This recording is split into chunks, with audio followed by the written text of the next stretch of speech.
personnage fictif, mais toute ressemblance n'est pas fortuite.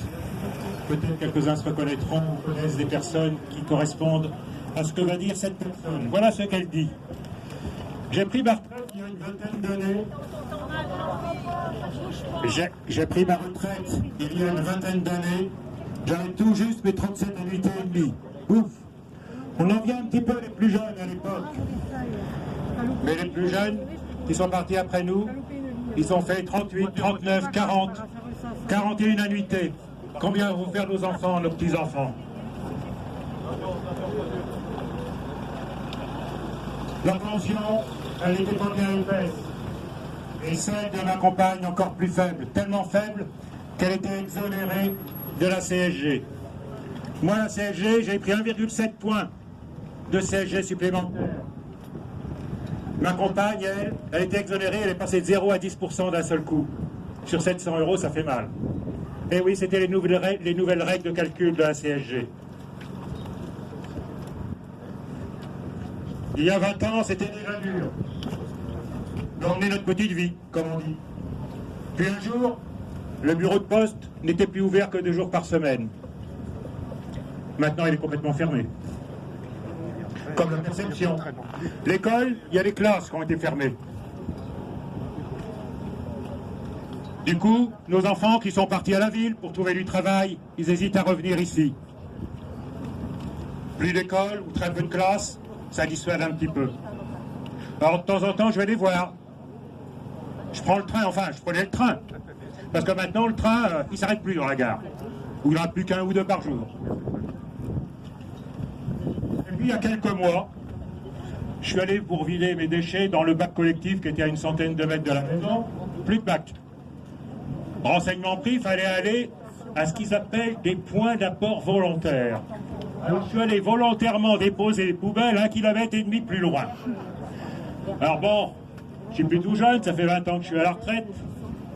Mais je marche quand même, mais avec une canne. Alors un sac jaune, un sac noir et une canne, c'est pas simple. Je vous parle pas des jours de pluie où il y a le parapluie à tenir en plus. Alors la vie, ça devient impossible. Cette personne, elle a raison. Vous en connaissez certainement des personnes comme ça. On va tous être comme ça un de ces jours. Ça va être invivable. Parce que c'est la vie sans les services publics.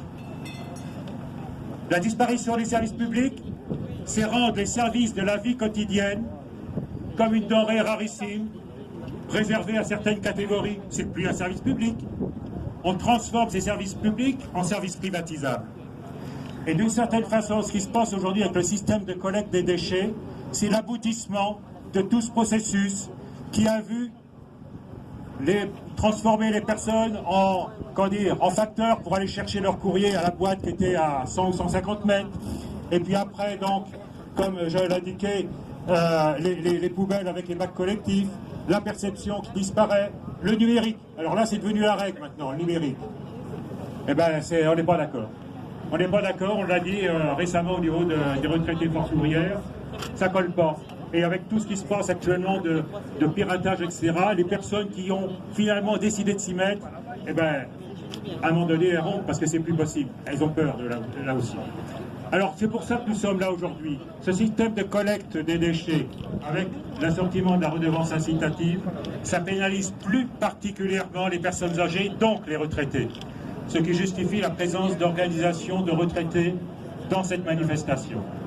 Alors bien évidemment, de là se dégage une exigence immédiate, c'est ce qu'a dit Florence tout à l'heure, le moratoire sur toutes ces installations, l'accès libre à toutes les installations en place, que les personnes concernées n'ont pas le choix, n'ont pas d'alternative à ces systèmes, il faut bien trouver une solution immédiate, et retour, comme pour les services de collecte des déchets, comme pour le service postal, comme pour les impôts, comme pour tous les services publics, à un vrai service public, avec un réseau suffisamment maillé pour que l'ensemble de la population puisse l'utiliser et dans les conditions qui sont les conditions de service public.